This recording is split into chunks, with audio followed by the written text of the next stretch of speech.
चुपचाप मांस लेकर चले जाते। कोई उसकी आंखों में झांकने की हिम्मत नहीं करता।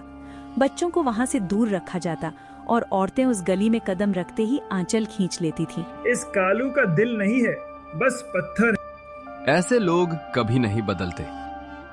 कालू ये बातें सुनता था, लेकिन उसके चेहरे पर कभी कोई फर्क नहीं पड़ता। उसे लगता था डर ही उसकी ताकत है। उसी डर से उसका धंधा चलता है, उसी डर से लोग सिर झुकाते हैं। जिससे लोग डरे वही इस दुनिया में जिंदा रहता है। उसी दिन काशी की ओर से एक शांत पदचाप उस मोहल्ले की तरफ बढ़ रही थी। न कोई शोर, न कोई घोषणा।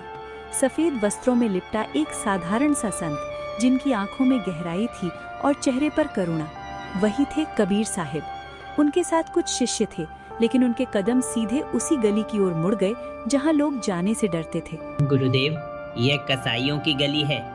लोग कहते हैं यहाँ क्रूरता बसती है। जहाँ क्रूरता होती है वही करुणा की सबसे ज्यादा जरूरत होती है। जब कबीर साहिब उस गली में पहुंचे तो कालू कसाई जानवर पर छुरी चला रहा था। खून की धार जमीन पर बह रही थी। भीड़ सन्न थी, लेकिन कबीर साहिब की आंखों में न घृणा थी न डर, बस एक गहरी पीड़ा। कालू, आज तूने कितनी जान ली? कालू चौंक गया। उसने पहली बार किसी संत को बिना डर उसके नाम से पुकारते सुना। उसने छुरी नीचे रखी और हंस पड़ा। संत जी, यहाँ रोज जान जाती है। अगर इससे डरते हो तो इस गली में आए ही क्यों? मैं डर से नहीं, सवाल लेकर आया हूँ। सवाल पेट नहीं भरते संत जी, लेकिन जवाब आत्मा को जगा देते हैं। भीड़ सन्न थी, हवा थम सी गई थी और पहली बार उस गली में छुरी से ज्यादा शब्दों की धार तेज होने लगी थी। ये सिर्फ शुरुआत थी। कसाई और संत के बीच टकराव अभी बाकी था और कालू को अंदाजा भी नहीं था कि आज उसकी जिंदगी का सबसे कठिन सवाल उसके सामने खड़ा होने वाला है। कालू कसाई ने छुरी एक ओर रख दी, हाथ धोए भी नहीं। खून से सने हाथों को ही कपड़े से पोंछता हुआ कबीर साहिब के सामने खड़ा हो गया। उसकी छाती फूली हुई थी और आंखों में चुनौती। भीड़ समझ गई थी कि आज कोई साधारण बातचीत नहीं होने वाली। आज घमंड और करुणा आमने सामने खड़े थे। संत जी, आप जैसे लोग रोज आते हैं, बोलते हैं मत मारो, दया रखो, पर बताओ, अगर मैं ना मारूं तो मेरा घर कैसे चले? घर रोटी से चलता है कालू, खून से नहीं। ये सुनकर कालू की हंसी और तेज हो गई, जैसे किसी ने उसके घमंड को सहला दिया हो। रोटी भी इसी खून से आती है संत जी। दुनिया को मांस चाहिए और मैं वही देता हूँ। इसमें पाप कहाँ है? जो भूख तू दूसरों की पूरी करता है, क्या कभी अपनी आत्मा की भूख भी सुनी है? कालू पल भर को चुप हुआ, जैसे सवाल समझ में आया हो, लेकिन फिर उसने सिर झटक दिया। आत्मा वात्मा की बातें मेरे लिए नहीं है। मैं जो दिखता है वही मानता हूँ। संत जी, जो सिर्फ आंखों से दिखे वही सच होता तो अंधेरा कभी डरावना न लगता। भीड़ में सरसराहट हुई। कुछ लोगों के चेहरे पर पहली बार सोच की रेखा उभरी। कालू को ये सब पसंद नहीं आया। उसे लगा उसकी दुकान, उसका रुतबा डगमगाने लगा है। आप मेरे धंधे पर सवाल उठा रहे हो। क्या आप जानते हो इस छुरी से कितनों ने डर खाया है? कालू आगे बढ़ा, जैसे डराना चाहता हो, लेकिन कबीर साहिब वहीं अडिग खड़े रहे। न एक कदम पीछे, न स्वर में कठोरता। गली में सन्नाटा छा गया। जानवरों की आवाज भी जैसे थम गई। कालू के चेहरे पर गुस्सा था, लेकिन उसके भीतर कहीं कुछ दरकने लगा था। कबीर साहिब ने उसकी आंखों में झांकते हुए आखिरी बात कही। कालू, तू जान लेता है क्योंकि तुझे लगता है इससे तू जिंदा है, लेकिन जिस दिन तेरा मन जागेगा उसी दिन तू समझेगा कि तू अब तक नहीं। बस शब्द नहीं निकले। भीड़ धीरे धीरे हटने लगी। कबीर साहिब आगे बढ़ गए, लेकिन उनके शब्द कालू के कानों में गूंजते रह गए। ये पहली चोट थी, छुरी से नहीं, शब्दों से, और ये चोट धीरे धीरे गहरी होने वाली थी। रात उतर आई थी। कसाईयों की गली में दिन का शोर थम चुका था। दुकानें बंद थीं, छुरियां धुलकर टंगी थीं, लेकिन कालू कसाई के भीतर का शोर थमने का नाम नहीं ले रहा था। वो अपने घर के आंगन में बैठा था, सामने बुझता हुआ दिया, पास रखी छुरी और दूर से आती कुत्तों के रोने की आवाज। सब कुछ रोज जैसा था, फिर भी आज कुछ अलग था। अजीब संत था, न डरा न गिड़गिड़ाया। ऐसे कैसे कोई मेरे सामने खड़ा रह सकता है? वो लेटने गया, पर नींद आंखों से कोसों दूर थी। जैसे ही आंख बंद करता, कबीर साहिब का शांत चेहरा सामने आ जाता। उनके शब्द कानों में गूंजते, जो दया से भागता है वही सबसे ज्यादा डरा हुआ होता है। कालू ने करवट बदली। मैं डरता नहीं, मैं किसी से नहीं डरता। लेकिन उसी पल बाहर बंधे एक जानवर की कराहती आवाज आई। कालू चौंक उठा। ये आवाज उसने हजारों बार सुनी थी, पर आज पहली बार वो आवाज उसके सीने में उतर गई। चुप रहे, ये रोज का है। वो उठा, पानी पीने गया, लेकिन पानी गले से नीचे नहीं उतरा। उसे लगा जैसे उसकी हथेलियों पर फिर से खून लगा हो। उसने हाथ रगड़े, धोए, फिर रगड़े, लेकिन मन की गंध नहीं गई। ये क्या हो रहा है मुझे? उसकी पत्नी भीतर से निकली। उसने कालू को बेचैन देखा, जो उसने पहले कभी नहीं देखा था। आज नींद नहीं आ रही? सो जा, मुझे कुछ नहीं हुआ। लेकिन पत्नी के जाते ही कालू फिर उसी जगह बैठ गया। छुरी को उठाया, उसे देखा। वही छुरी जो कभी उसकी ताकत थी, आज उसे भारी लग रही थी। अगर मैं ये ना उठाऊं तो मैं क्या रह जाऊंगा? उसे कबीर साहब का सवाल याद आया। क्या कभी अपनी आत्मा की भूख भी सुनी है? कालू ने सिर पकड़ लिया, जैसे किसी ने भीतर से दरवाजा खटखटाया हो। आत्मा? क्या सच में कुछ होता है? रात गहराती गई, दिया बुझ गया, लेकिन कालू की आंखों में नींद नहीं उतरी। पहली बार उसे अपने काम से डर नहीं, अपने मन से डर लग रहा था। ये पहली बेचैनी थी, पहली दरार जो बाहर नहीं भीतर पड़ी थी, और वो नहीं जानता था कि ये दरार आगे चलकर उसकी पूरी जिंदगी बदल देने वाली है। आधी रात बीत चुकी थी। कालू कसाई कब नींद में डूब गया उसे खुद पता नहीं चला, लेकिन ये नींद वैसी नहीं थी जैसी रोज आती थी। ये भारी थी, डरावनी थी और भीतर तक हिला देने वाली थी। उसने सपने में खुद को उसी गली में खड़ा देखा। दुकान खुली थी, छुरियां सजी थीं, पर आज जानवर नहीं, इंसानों की परछाइयां बंधी थीं। उनकी आंखों में वही डर था जो वो रोज देखा करता था। हमारा दोष क्या था? कालू घबरा गया। उसने पीछे हटना चाहा, लेकिन उसके पैर जैसे जमीन में धंस गए हों। तभी उसने देखा, ये झूठ है। उसी पल भीड़ के बीच से एक शांत प्रकाश उभरा। वही सफेद वस्त्र, वही करुण आंखें। कबीर साहब आवाज गूंज रही थी, जैसे भीतर से आ रही हो। कालू, तू दूसरों को काटता रहा, पर आज पहली बार तू खुद को देख रहा है। मैं मजबूर था, पेट के लिए, दुनिया के लिए। पेट के लिए किया पाप पाप नहीं कहलाता, लेकिन पाप को सही ठहराना सबसे बड़ा अंधापन है। परछाइयां एक एक कर गिरने लगी, और हर गिरती परछाई के साथ कालू का सीना और भारी होता गया। उसे लगा जैसे उसकी सांसें कम पड़ रही हों। अगर गलती हो गई हो तो बताइए, अब क्या करूं? गलती पूछी नहीं जाती कालू, मानी जाती है। अचानक एक जानवर की तेज चीख गूंजी। कालू हड़बड़ाकर उठ बैठा, पसीने से भीगा हुआ, सांसें तेज, दिल जोर जोर से धड़कता हुआ। सपना टूट चुका था, लेकिन उसका असर नहीं। ये सपना नहीं था, ये चेतावनी थी। बाहर मुर्गे ने बांग दी। रात ढलने लगी थी। कालू ने पहली बार सूरज उगने से पहले आंखें खोली थी। उसने छुरी की ओर देखा, फिर अपने हाथों की ओर, जो आज खाली थे।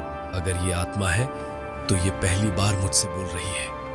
वो उठा, आंगन में खड़ा होकर पूर्व दिशा की ओर देखने लगा। मन में एक अजीब सा डर नहीं, बल्कि शर्म थी, और उसी शर्म के साथ एक सवाल भी। क्या वो सच में बदल सकता है? ये सवाल अब उसे छोड़ने वाला नहीं था। सूरज की पहली किरण जब कसाईयों की गली में उतरी, तो कालू कसाई पहले से जाग रहा था। ये वही गली थी, वही दुकान, वही छुरियां, लेकिन आज उसके भीतर कुछ बदल चुका था। रात का सपना उसकी आंखों से नहीं उतरा था। हर आवाज, हर साया उसे उसी चेतावनी की याद दिला रहा था। आज हाथ उठाऊं या ना उठाऊं, यही फैसला मेरी जिंदगी लिखेगा। एक रास्ता वही है जो मुझे हमेशा खून तक ले गया, और दूसरा वो जो मुझे खुद से मिलवा सकता है। अगर आज भी मैं डर कर उठा तो मैं वही रह जाऊंगा, लेकिन अगर आज रुक गया तो शायद पहली बार इंसान बन पाऊंगा। आज दुकान नहीं खोलोगे क्या? खोलूंगा, लेकिन शायद पहले जैसा नहीं। आज हाथ उठेगा तो सोच कर उठेगा, और अगर मन ने मना कर दिया तो ये दरवाजा बंद ही रहने दूंगा, क्योंकि अब मुझे रोजी से ज्यादा अपनी आत्मा की आवाज सुनाई देने लगी है। उसकी पत्नी बाहर आई, रोज की तरह चुप, लेकिन आज कालू की आंखों में कुछ और ही था। न घमंड, न कठोरता, बस भारीपन। वो दुकान तक गया, ताला खोला, जानवर बांधे गए थे, सब कुछ तैयार था। लेकिन जैसे ही उसने छुरी उठाई, उसका हाथ कांप गया। पहली बार छुरी का वजन उसे बोझ लगा। क्या यही मेरी ताकत थी, या यही मेरी सबसे बड़ी कमजोरी, जिसे मैं बरसों तक ताकत समझता रहा? इसी के सहारे मैंने डर पैदा किया, रोटी कमाई, लेकिन आज समझ आ रहा है कि इसी ने मुझे भीतर से खोखला कर दिया। अगर ये हाथ छोड़ दूं तो मैं क्या रह जाऊंगा, और अगर इसे पकड़े रहा तो शायद मैं कभी इंसान बन ही नहीं पाऊंगा। उसी पल गली से आवाज आई, लोग इकट्ठा होने लगे। रोज के ग्राहक थे, लेकिन आज उनके सामने वही कालू नहीं खड़ा था। क्या हुआ कसाई, आज देर क्यों हो गया? आज थोड़ा रुक जाओ। हाथ उठाने से पहले मन लड़ रहा है। समझ नहीं पा रहा हूँ कि छुरी चलाऊं या खुद को रोक लूं। आज का दिन शायद कल जैसा नहीं रहने वाला। भीड़ में खुसुर फुसुर शुरू हो गई। किसी ने हंसकर कहा, किसी ने ताना मारा। लगता है कसाई का दिल पिघल गया। कालू ने सिर उठाया। पहली बार उसे इन तानों में डर नहीं लगा, बल्कि अपने भीतर उठती आवाज ज्यादा तेज थी। तभी उसे सामने सफेद वस्त्रों की झलक दिखी। कबीर साहिब फिर उसी गली में खड़े थे। संत जी, क्या आप फिर से मुझे रास्ता दिखाने आए हैं या मेरी परीक्षा देखने? मेरे भीतर जो डर और पश्चाताप है, क्या वो आपको यहाँ तक खींच लाया है? मैं तो वही हूँ कालू, जहाँ तेरा मन खड़ा है। आज मैं किसी की जान नहीं लूंगा। मुझे नहीं पता आगे क्या होगा, लेकिन आज से मैं वही नहीं रहूंगा जो कल था। कालू ने छुरी नीचे रख दी। जमीन पर नहीं फेंकी, बल्कि धीरे से रखी, जैसे किसी पुराने बोझ को उतार रहा हो। भीड़ सन्न रह गई। पत्नी की आंखों में डर और आश्चर्य दोनों थे। कालू ने कबीर साहिब की ओर देखा, जैसे किसी बच्चे ने पहला कदम उठाया हो। यही पहला कदम है कालू। रास्ता लंबा है, पर लौटना अब मना है। उस सुबह कसाईयों की गली में कोई चीख नहीं गूंजी, सिर्फ एक निर्णय गूंजा था। और उसी निर्णय के साथ कालू की जिंदगी ने पहली बार विहिंसा से बाहर कदम रखा। लेकिन ये सिर्फ शुरुआत थी, परीक्षा अभी बाकी थी। दोपहर होते होते कसाईयों की गली में शोर लौट आया, पर आज ये शोर जानवरों का नहीं, इंसानों का था। कालू कसाई की दुकान खुली थी, लेकिन छुरियां चुप थीं। मांस की जगह खाली तख्त पड़े थे, और यही खालीपन लोगों को खल रहा था। जो कल तक उसके डर से सिर झुकाते थे, आज वही उसे घेर कर खड़े थे। क्या हो गया कालू, संत बन गया क्या? कल तक जिन हाथों से छुरी चलती थी, आज वही कांप रहे हैं। कहीं कबीर साहब की संगत ने दिमाग तो नहीं फेर दिया, या आज अचानक दया जाग गई? अगर आज तूने काम छोड़ दिया तो हमारी आदतें कौन निभाएगा? आज तो जानवर बच गए कसाई, बड़ी दया आ गई तुझ पर। लेकिन कल जब भूख चिल्लाएगी तब क्या करेगा? तब कौन तेरा पेट भरेगा और कौन हमारे घरों का चूल्हा जलाएगा? दया से पेट भरता है क्या, या फिर ये भी किसी नए नाटक की शुरुआत है? कालू ने सबकी बातें सुनी, लेकिन जवाब देने से पहले उसने एक पल आंखें बंद की, जैसे भीतर की आवाज को टटोल रहा हो। आज मेरा मन नहीं मानता। भीतर कहीं कुछ रुक गया है, जैसे हाथ उठाने से पहले आत्मा रास्ता रोक लेती हो। और जिस दिन मन ना माने, उस दिन हाथ उठाना मुझे पाप लगता है। उस दिन समझ आता है कि ताकत छुरी में नहीं होती, ताकत उस हिम्मत में होती है जो गलत को ना कह सके। आज पहली बार मेरा डर नहीं, मेरी अंतरात्मा बोल रही है। ये सुनकर भीड़ भड़क उठी। कुछ लोग आगे बढ़े, कुछ ने गालियां दी, किसी ने उसकी रोजी रोटी का डर दिखाया। हम सब इसी काम से जीते आए हैं। हमारे बाप दादाओं ने यही किया, इसी से घर चला, इसी से बच्चों का पेट भरा। तू अगर अचानक बदल जाएगा तो सिर्फ तू नहीं बदलेगा, तेरे साथ हमें भी आईना देखना पड़ेगा। हमें भी सोचना पड़ेगा कि जो हम उम्र भर करते आए हैं वो सही था या नहीं। और सच बता दूं कालू, इंसान को काम बदलने से ज्यादा डर अपने भीतर की सच्चाई से लगता है।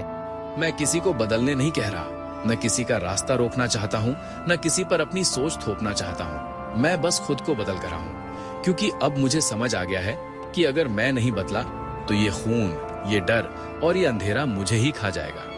मैं किसी और की जिंदगी नहीं सुधार रहा, मैं अपनी आत्मा को बचाने की कोशिश कर रहा हूँ। उसी समय एक साहूकार आगे आया, आंखों में लालच और आवाज में धमकी। अगर धंधा बंद किया तो उधार कैसे चुकाएगा कालू? सिर्फ भावना से पेट नहीं भरता, और ना ही संतों की बातों से कर्ज उतरता है। सोच ले अच्छी तरह, आज छुरी रोकी तो कल तेरे घर का चूल्हा भी ठंडा पड़ेगा, और तब ना ये गांव तेरा होगा, ना ये लोग, ना कोई सहारा। कालू का चेहरा पल भर को उतरा, डर की पुरानी परछाई लौट आई। तभी उसकी नजर कबीर साहिब पर पड़ी, जो चुपचाप किनारे खड़े थे। डर या आत्मा? एक तरफ पेट और समाज का डर है, दूसरी तरफ ये जागी हुई आत्मा। अगर डर चुना तो फिर वही अंधेरा, और अगर आत्मा चुनी तो शायद दर्द होगा, लेकिन सच भी मिलेगा। जो सच के साथ खड़ा होता है वो कभी अकेला नहीं रहता, चाहे सामने पूरी दुनिया क्यों ना हो। क्योंकि सच के साथ खड़े इंसान के पीछे दिखाई भले कोई ना हो, पर उसकी आत्मा, उसका विवेक और ईश्वर की कृपा उसके साथ चलती है। और जो इस सहारे को समझ ले, उसे फिर न डर सताता है, न भीड़ का शोर डगमगाता है। इन शब्दों ने कालू की रीढ़ सीधी कर दी।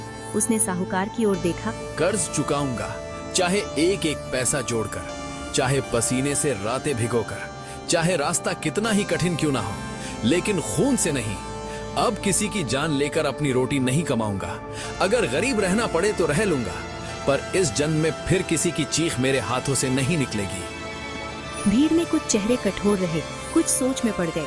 पत्नी दूर खड़ी सब देख रही थी। उसकी आंखों में डर कम और उम्मीद ज्यादा थी।